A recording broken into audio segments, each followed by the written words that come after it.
Well, we noticed later that there was a group from the Philippines, about 50 people tuned in, and the length of time that they spent engaged in the prayer live stream was 4 or 5 times the average. So I don't know what was going on with this group, but there was something that had stirred in their hearts with this call based on Isaiah 62, 6 and 7, that they had joined in, and it resonated with something in their hearts. You know, as we go through life, we really want to make choices to be serving other people and to be a blessing to other people, and be trusting for these divine appointments, these connections, these good works to be made known and clear to us. And so we were in Christchurch at the cafe there, and we met Don and Beryl from South Africa, had them out for dinner with us that night. And then the next day, or a couple of days later, they were moving to a hostel just down the street. So I said, hey, we're available. I'll help you with your bags down there. I'll get you situated in your room. And if you want, I'll just take you around for the day in Jerusalem, 4 or 5 different sites. And then we were going down this little alleyway. It's day 49. It's a shortcut from the Armenian quarter down through into the Jewish quarter.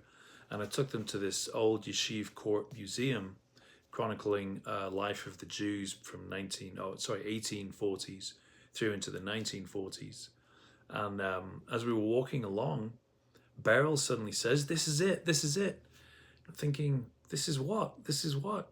Well, Don and Beryl had been to Israel 20 years prior, and Beryl had taken some photographs of this certain archway and then painted it for a friend and given it to her as a gift in South Africa. And she prayed before she came on that trip, this last trip, their second trip, Lord, I really want to be able to get back to that archway. But they didn't know where it was in the whole of Jerusalem, all of the places it could have been. Well, when we had met, and I was taking them out on this special day, we just spent most of the day together, and we were walking along, and lo and behold, there was this archway that Beryl had wanted to go back to. It was just, to me, that was, it was another of those little confirmations as you position yourself to step out. Just, God, we want to be a blessing. Who is it you want to connect us with? What is it you want us to do? And that was a really neat thing for them, and an answer to prayer that, you know, we want to be positioned, and we want to be someone's answer to prayer. Something we really hadn't reckoned with was meeting a Christian Arab pastor, Pastor Yusuf.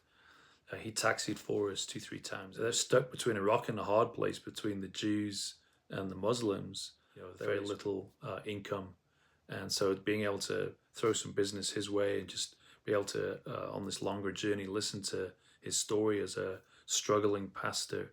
At the beginning of the trip in Netanya, Benny and Merida had been kind enough to have us over for Shabbat dinner with Yonatan at their house. And then later in Jerusalem, we rented these 2 rooms from the folks from South Africa. They had this communal Shabbat dinner every Friday night.